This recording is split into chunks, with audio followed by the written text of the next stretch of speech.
لا إلا بالله العلي العظيم والحمد لله رب العالمين والصلاة والسلام على أشرف الأنبياء والمرسلين بالقاسم المصطفى محمد.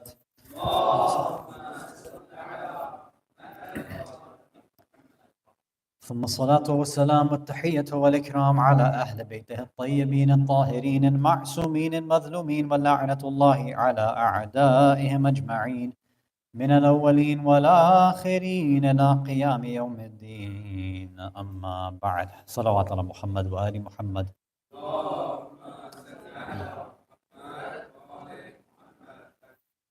مؤمنين مؤمنات, brothers and sisters in Islam and Iman, Assalamu alaikum wa rahmatullahi wa barakatuh.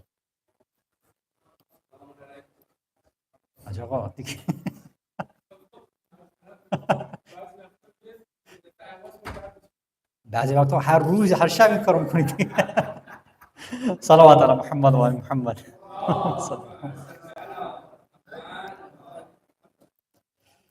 Ya Allah.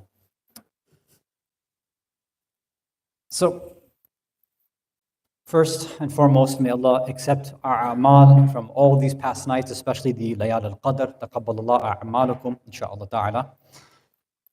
We offered up a short explanation about the a'mal that we perform on Laylatul Qadr last night. And when we were talking about it, we talked about the idea of how ideally it's something that is supposed to not just be a single one-night set of a'mal and practices that we finish, we're done with, and then that's it, we're done, right? It's not meant to be where we spend all night, kind of like people used to do in university, right? You don't study the whole year. One night you pull an all-nighter and you take your exam. That's the way that we've treated Laylatul Qadr. That's not the idea. The idea is that we're supposed to set, and we're promising and making that promise to Allah, that for the next year, we have a specific irada, a specific will, a hadaf, a maqsad, something in mind, and I wish to hope and achieve that over the next year until I reach, if I am able to reach the next Laylatul Qadr. And in that year, these are the sort of spiritual goals that I have. And in order to accomplish that, I need an increase in certain tawfiqat, right? In certain abilities, spiritual resources, whatever it is. So these nights are meant to kind of show Allah that, look, I am capable of more, and I'm showing you a little bit of what I'm capable of, and the promise and the hope and expectation is that I continue with some of this at least onward. That maybe I increase my Quran recitation or my dua recitation, something else happens through the rest of the year, up until the next Laylatul Qadr, and then the next Laylatul Qadr, well, okay, I've kept that up for a year, now I can increase even more in the following subsequent year. That's the idea. So, at face value, it seems very similar to the idea of a resolution that we're doing, right? Very similar to when somebody, in sort of a Western cultural context, on New Year's, people make New Year's resolutions, right? They wait January 1st, they decide to come up with some sort of resolution, and they try to keep that going for the whole year, and then they come up with a new one the subsequent year. So that's the same sort of idea that we should be having for Laylatul Qadr.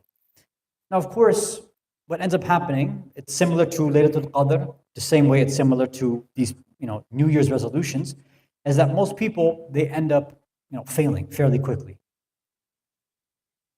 We put in all this effort on these nights, which inshallah, hopefully Allah accepts and rewards us for it. But it ends up becoming just a habit of that day or of those nights, and it doesn't really translate into something else for the rest of the year. And that's what happens typically with people on New Year's too, right? They'll make some sort of resolution about making a change in something about their life, wanting to improve somehow, and they might do it for maybe a day, maybe a week or a month, and then they fall off too, right? So same sort of similar habits and patterns. Most people, when they've done research and studies about New Year's resolutions, they ask people, like they would have, for example, in 2025. So they ask people, okay, what's your New Year's resolution? To see what the statistics are. So a good amount of statistics for people in 2025, their resolution was that I want to keep my resolution from 2024. Like I couldn't do it then, so I'm going to try it now. Like, oh, okay, so what was your resolution in 2024? It was keeping my one from 2023, right? So that's how our Layal al-Qadr end up looking like too sometimes. Okay, Allah, I want to be a better husband, a better wife, a better mother, a better father, a better sibling, a better community member. I want to give more. I want to do more khidmah. I want to be able to connect with you more. I want more focus in salah. I'm sure we should have a laundry list of different things we need to improve on, right? Our cognitive ability, our intellectual capacity, the amount that we're learning, the amount that we're researching, our relationships with individuals, family, friends, community members, our akhlaq, all of this, we should have a lot of these things in mind, right? But what's going to happen is, just like many other individuals, is we tend to have this sort of failure. We set these large promises, we make these large resolutions, and we fall flat on our faces very quickly. So at least for tonight, maybe the next few nights or so if we need to, I want to just talk about that a little bit, because what ends up happening is our Ramadan ends up happening in phases, right?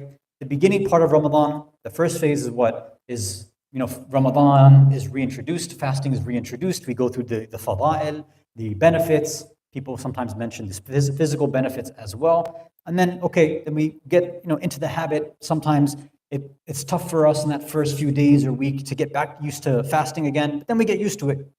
And then what happens? The second phase comes, and then we're focused on commemorating the personality of, say, the Khadija alayhi salam and Imam Hassan alayhi salam, right? We have those ayyam right there in the middle. Once that phase is done, then we shift over to Layal al-Qadr, right? And then now that's done, then people, they go home and Ramadan's finished, right? After Qadr is done, there's no Ramadan for most people, right? That's it, we're finished. So there's no, right, the same way that it was introduced, we don't get, we don't have an outro for it necessarily, right? We don't have a cool down period that we should be engaging in. A part of it is on Eid, which if Allah gives us tawfiq to reach that day, then we'll talk a bit more about it on Eid. But for these last few nights, it would be beneficial for us to take that energy, the efforts, all of the a'mal, our sa'i that we've done on these layal al-qadr, and see if we can actually turn it into something real, right? Make it realized. And the first point to understand over here is this idea of humans not being able to keep their promises, not being firm and resolute. It's not just something relegated to, because sometimes there's problems that are limited to people in the Western world. And that's not the case. People all around the world have this issue. It's not a problem that's restricted to people of this time, right? Sometimes there's issues that only exist in, let's say, the 21st century and never have happened before. But this issue has been around for generations, right? Since the beginning of time, we would argue. And from there, we see that this same thing has been addressed in the Quran as well too. From the very first human, Nabi Adam alayhi salam. Right, in Surah Taha, Surah 20, Ayah 115, Bismillah ar-Rahman ar-Rahim.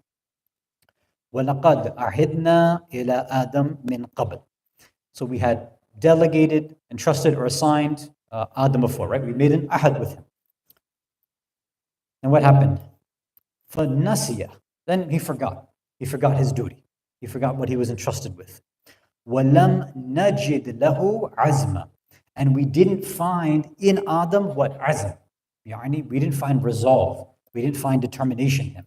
Something about him, he agreed to a certain pact, an agreement, and made a promise to Allah. He forgot it, and he didn't have he didn't have that firm resolution in. So this is something that even Nabi Adam was susceptible to. Now again, this is talking obviously the whole story of Nabi Adam, where it took place. Many of you, I'm sure, are aware of the different tafasir that exist. There are many, like Alama Tabatabai, Qaddasallahu Sirru, and others who say this wasn't something that took place in the dunya. So Nabi Adam's quote-unquote mistake wasn't something as a prophet. It was something as a newly created human being that took place in a separate world, right? And there's discussions about what that realm was, but it's what we would call a training realm, right? It's some place that a world of, let's say, apparitions and imagination, something like that, so that he can be trained there. He can be allowed to make a mistake, learn from the mistake, and then be sent down afterwards. Right? So people sometimes mix up this story too. They say he made a mistake. Look, if he made a mistake, then he wouldn't be qualified as a Khalifa, and then Allah wouldn't have sent him down, if that's what we're assuming. But Allah had already said, look, I'm going to send you down anyway. So it was always the plan to have him sent down. The idea is, according to most narrations, Nabi Adam was technically like 4 minutes to 4 hours old. Like this whole episode of the story of Iblis and Hawa and Adam, this is like maybe a few minutes, a couple hours, depending on which hadith you go by. And this is even assuming our notion of time, applying it to that dimension. I don't want to overcomplicate it. We're talking about over here is Nabi Adam, there is something that was missing, that determination, that resolve that you and I also want to try to find as well too. So on this hadith, why does this problem keep happening? We have here from Amir al-Mu'mineen, Ali ibn Abi Talib alayhi salatu wassalam.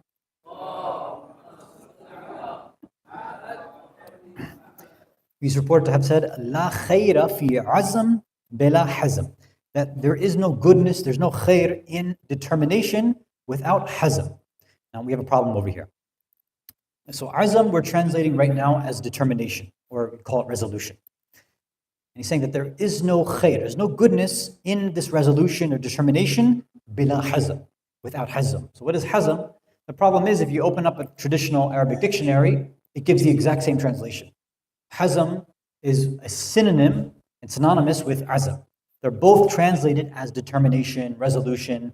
So sometimes in some of these English translations in the hadith works, it will say there is no goodness in determination or resolution if there is no firm resolution. Okay, but still, it's begging the question, well, what do we mean over here? What is the Imam talking about over here? So we have to parse these two terms out a little bit and see, as we've talked about before, and I'm sure most of you understand now, in reality, there are no such thing as synonyms in Arabic. It doesn't exist. Even if it seems like they're talking about the same concept, there's some nuance that exists within each of these two terms which differentiates them. There's some small aspect or dimension, some point of view we have to see, which will show us why the Imam would say something like this. Because again, assuming that this is a Sahih Hadith coming from the Imam, would it make sense for him to just use the same terms over and over again? So there must be a difference. So let's now, inshallah, go through, take a few minutes tonight and go through what are the actual differences between having azam and having hazam. Salawat ala Muhammad wa ali Muhammad.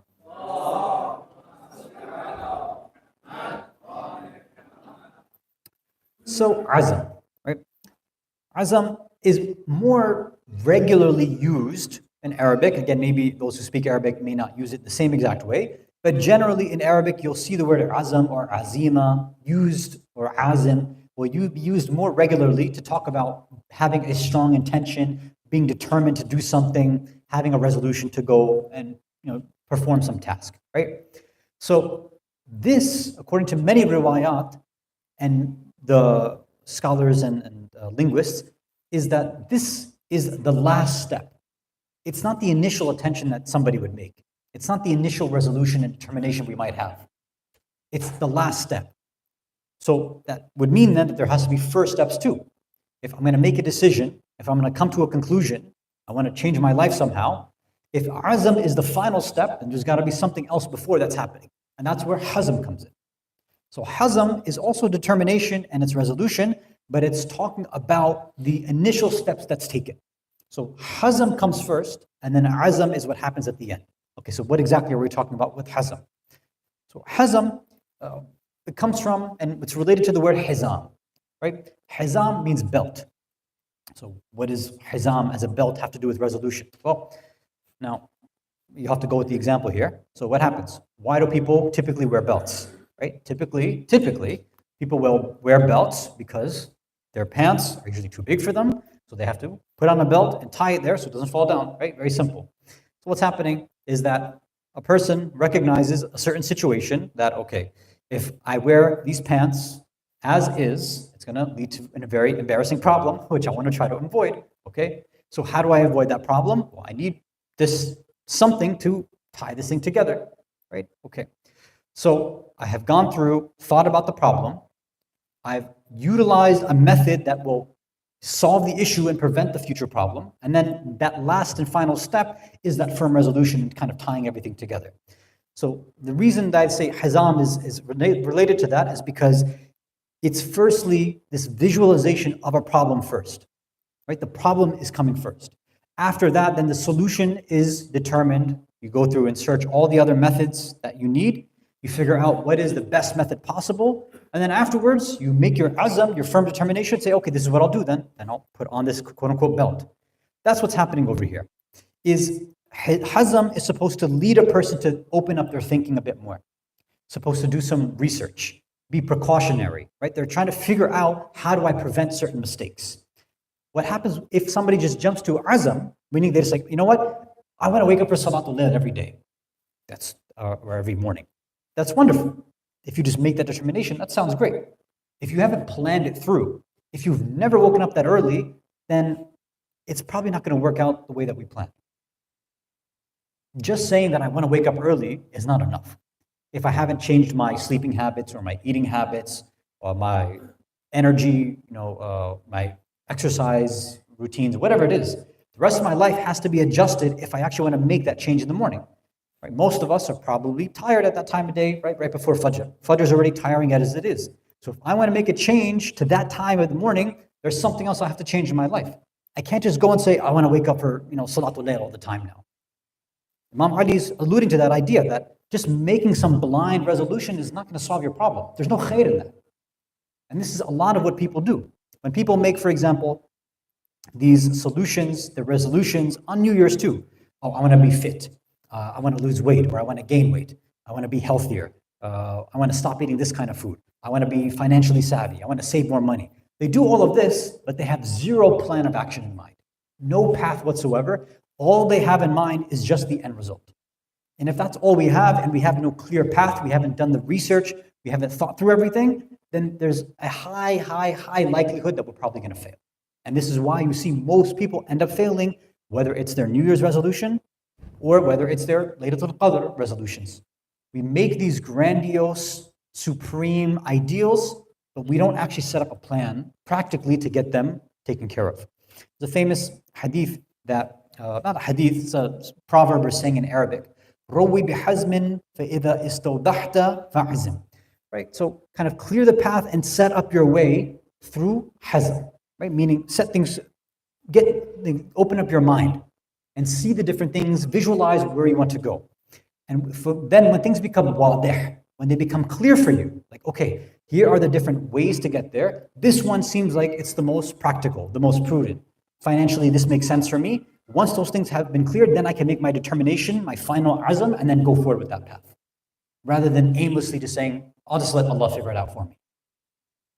Allah, I made the niyat, I made the intention, Allah, you figure it out. Well, that's not what Allah says. He says, when you do something, right, you need to have thought out this process through. Allah doesn't just come and do stuff on our behalf, right?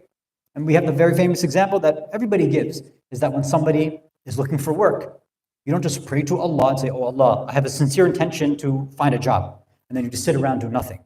We all know that that's not what you're supposed to do. That's not the meaning of tawakkul, for example. The idea is that no, I have to plan of action in mind about how to go and secure income or find a job, whatever.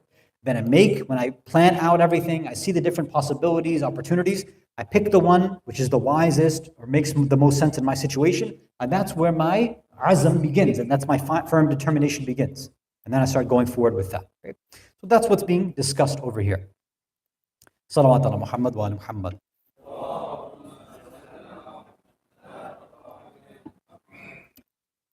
For most other parts of our life, people might do something like this, right? Naturally, when people want to have success in their material, dunyawi life, many people, if they have, let's say, good tarbiyah, good training, good role models, good mentors, they'll do stuff like this. And usually, parents, especially immigrant parents, will make sure their kids, for dunyawi success, are set up, right? Make sure you do well in school, in grade school. Why? So you can get into a good college. Why do you have to get in good college? So that you can get a good job. That whole plan that they try to inculcate and train their children with. That's the whole idea. But when that same child of theirs has problems waking up for Fajr, or has problems having focus in Salah, or has problems controlling their anger, whatever it is, there we see that a lot of us have never gotten a plan of action from anybody. We're just told kind of random things. Okay, there's a few riwayat maybe on the subject, or some of them, but sometimes even for that, to engage and to connect with that hadith or that practical advice requires some plan of action too. Right? There's that famous one for dealing with anger, right? Is that whenever somebody feels anger, the hadith says if you're standing, sit down, right? Or if you're sitting, stand up or lie down, right? Basically change your position. There's other riwayat which say, make wudu, perform wudu. So okay, those riwayat are there. So the advice is there, sure. But in the moment when, let's say, anger overtakes us, and that fury, that fire comes in, Is the first thing on our mind that, oh, I should change my seating position? Is the first thing on our mind that, oh, I'm getting angry, I should go perform wudu? Maybe some of you are rafa, maybe that's how you are, that's fine, that's great, good for you. But if you're like me, then that's probably not the first thing that occurs to you. It's the anger consumes you, and all rational process, all thinking, all planning and strategizing is out the door. So there has to be some other plan in order to even act upon the hadith in the first place, which has both, there's general advices for that, and there's specific advices. Specific advices, they usually take place when somebody has a spiritual mentor.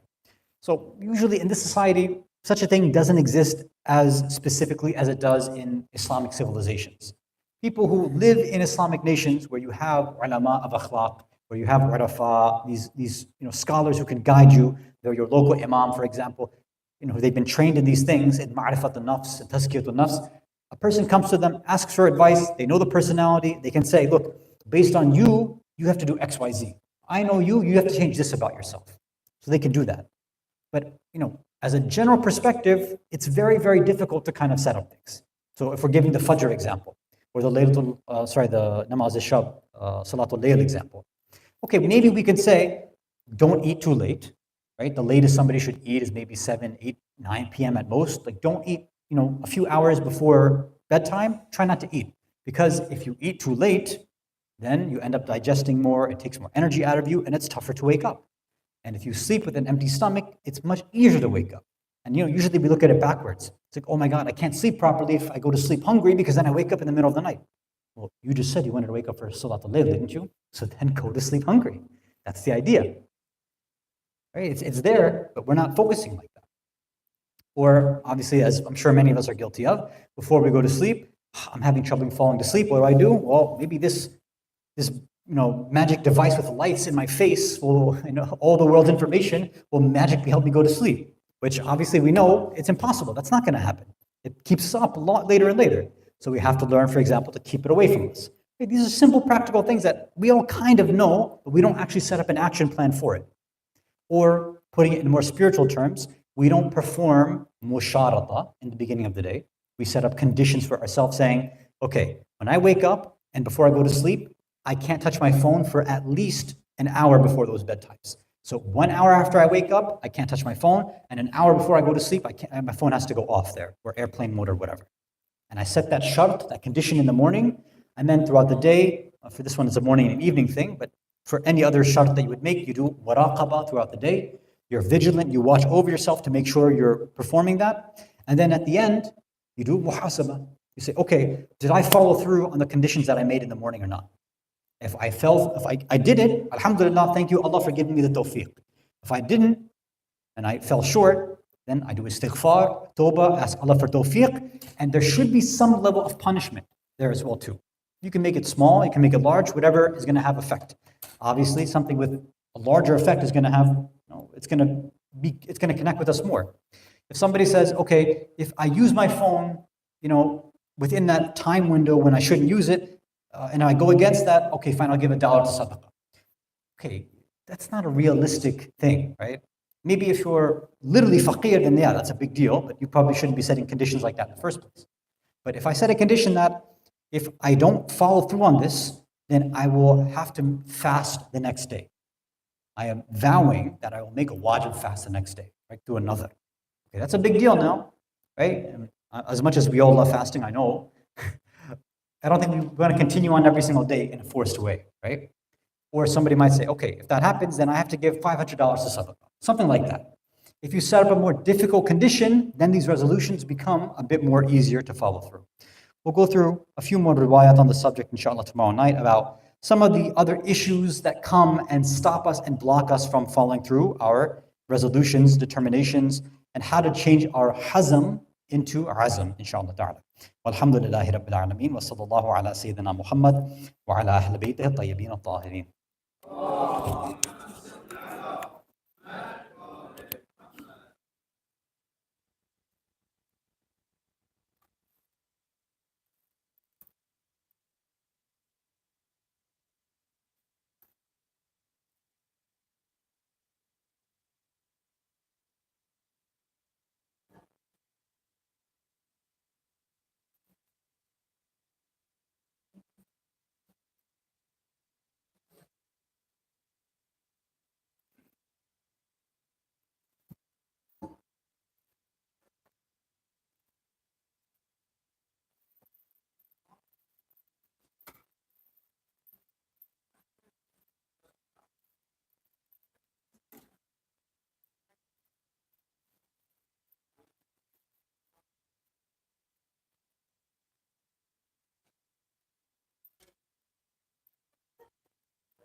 صلوا على محمد وآل محمد.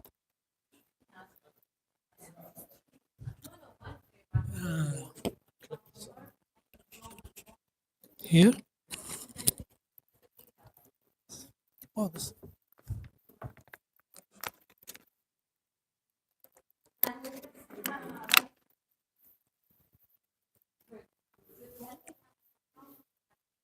صلوا على محمد وآل محمد. نصلي على محمد. أعوذ بالله من شر الشيطان الرجيم. بسم الله الرحمن الرحيم.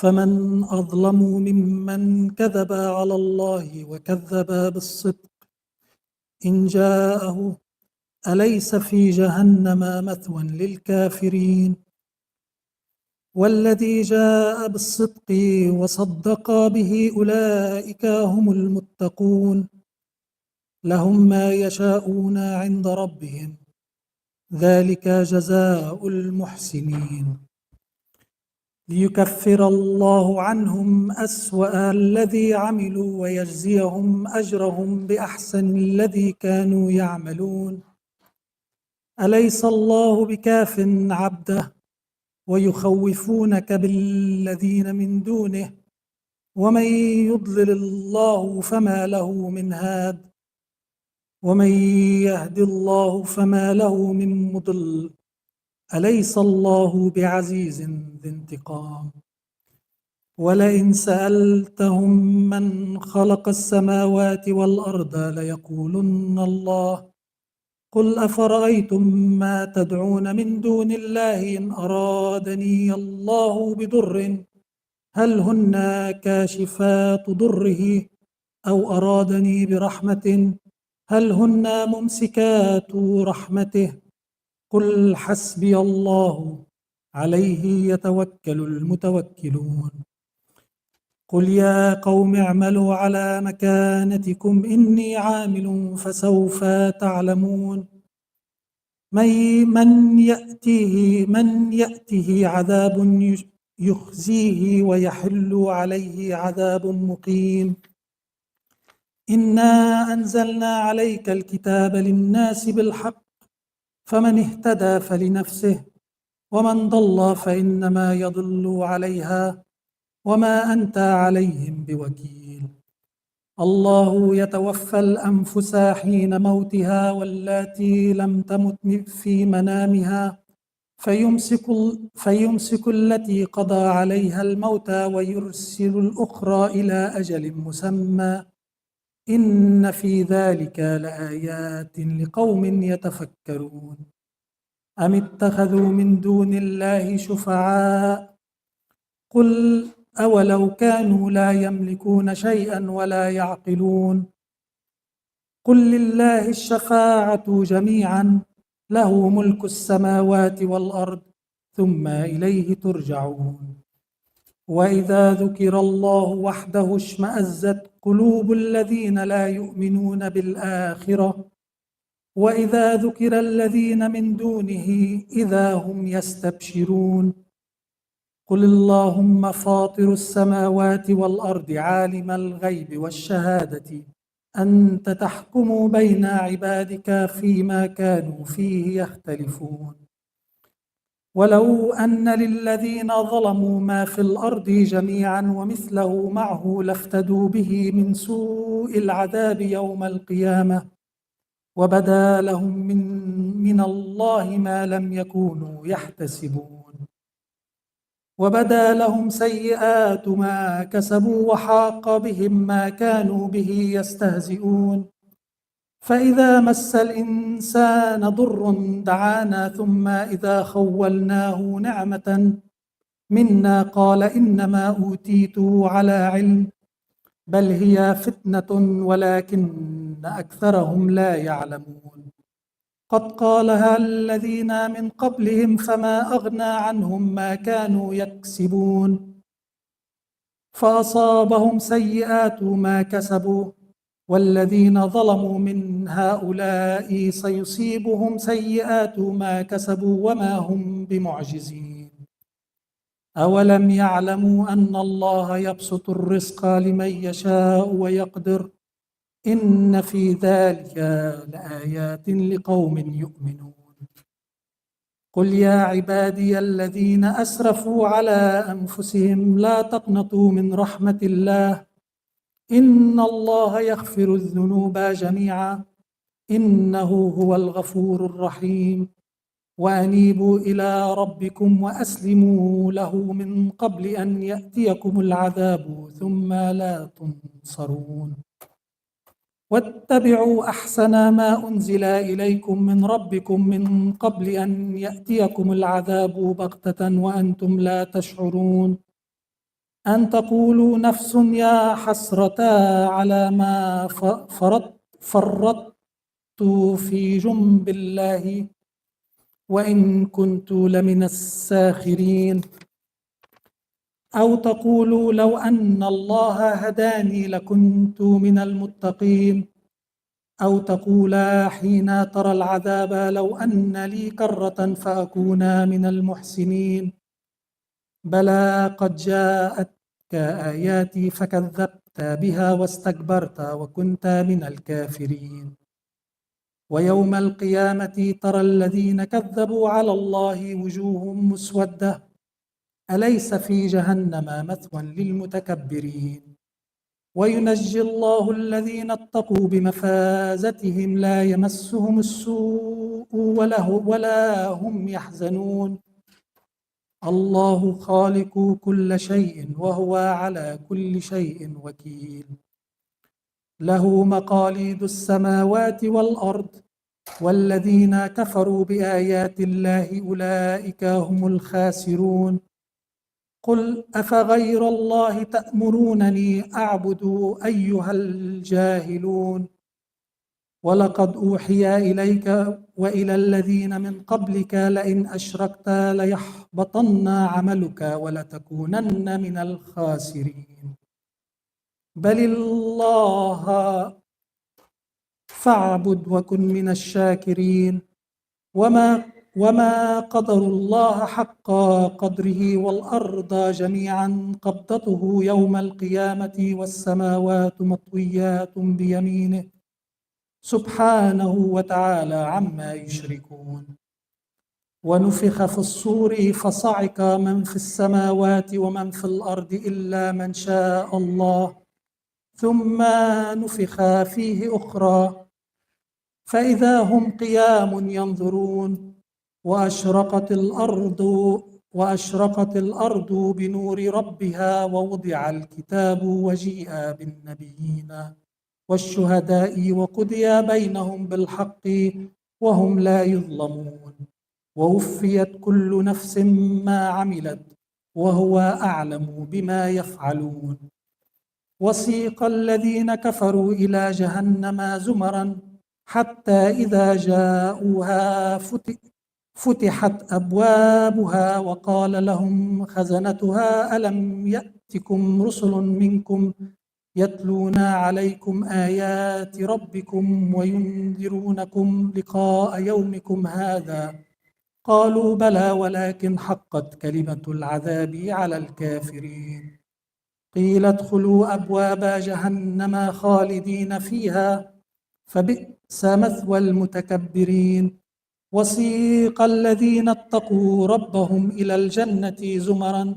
حتى إذا جاءوها وفتحت أبوابها وقال لهم خزنتها سلام عليكم طبتم فادخلوها خالدين وقالوا الحمد لله الذي صدقنا وعده وأورثنا الأرض نتبوأ من الجنة حيث نشاء فنعم أجر العاملين. وترى الملائكة حافين من حول العرش يسبحون بحمد ربهم وقضي بينهم بالحق وقيل الحمد لله رب العالمين. صدق الله العلي العظيم.